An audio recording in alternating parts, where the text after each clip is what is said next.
Hello students, যারা semester 4-এ পরীক্ষায় বসতে চলেছ সামনের মাসে, কারণ ক্যালকাটা ইউনিভার্সিটি তোমাদের নোটিশের মাধ্যমে পরীক্ষার রুটিন জানিয়ে দিয়েছে কবে কি সাবজেক্ট পরীক্ষা রয়েছে।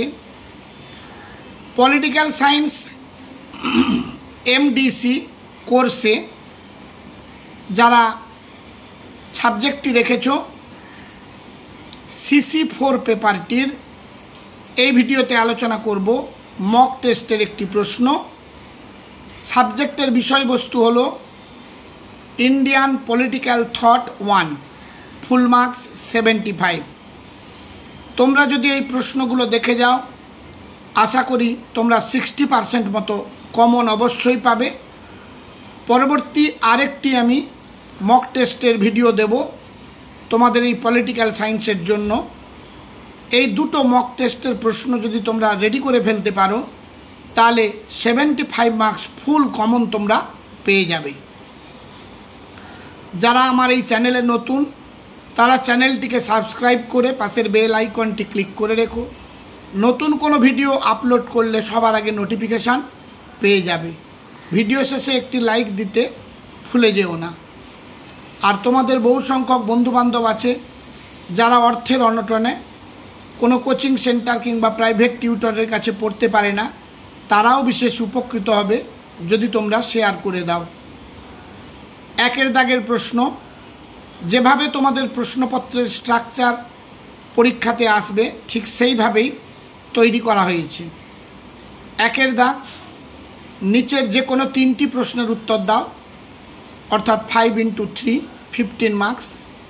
প্রথম প্রশ্ন, মধ্যযুগীয় রাষ্ট্রচিন্তায় আবুল ফজলের অবদান আলোচনা করো। 2 নম্বর প্রশ্ন, কৌটিল্যের কূটনীতির ওপর একটি টিকা লেখো। 3 নম্বর, সামাজিক ন্যায় প্রসঙ্গে রামমোহন রায়ের ধারণা আলোচনা করো। 4 নম্বর প্রশ্ন, প্রাচীন ভারতীয় রাষ্ট্রচিন্তার মূল বৈশিষ্ট্যগুলি বর্ণনা করো এবং বিবেকানন্দের জাতীয় ভাবনার ওপর একটি টিকা লেখো।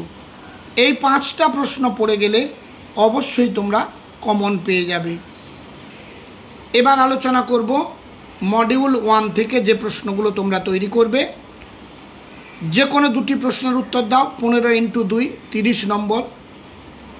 প্রথম প্রশ্ন, সমন্বয়বাদের প্রসারে কবিরের অবদান আলোচনা করো।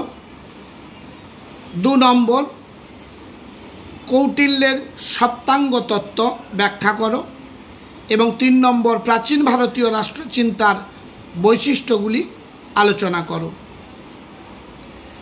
এবার মডিউল 2 থেকে যে কোনো 2টি প্রশ্নের উত্তর দাও। 15 × 2। প্রথম প্রশ্ন, রাষ্ট্র সম্পর্কে গান্ধীজির ধারণা আলোচনা করো। 2 নম্বর প্রশ্ন, জাতীয়তাবাদ সম্পর্কে রবীন্দ্রনাথের দৃষ্টিভঙ্গি আলোচনা করো। এবং 3 নম্বর প্রশ্ন, ভারতে উদারনীতিবাদের বিকাশে রামমোহন রায়ের অবদান আলোচনা করো। এই হলো 75 নম্বরের মক টেস্টের একটি প্রশ্ন। তোমরা প্রতিটি প্রশ্ন ভালো করে দেখে যাও, কমন তোমরা অবশ্যই পাবে। বারবার করে তোমাদের বললাম। আজ তাহলে এই পর্যন্ত, দেখা হবে পরবর্তী ভিডিওতে। সবাই ভালো থেকো, ভালোভাবে তোমরা তৈরি করে ফেলো।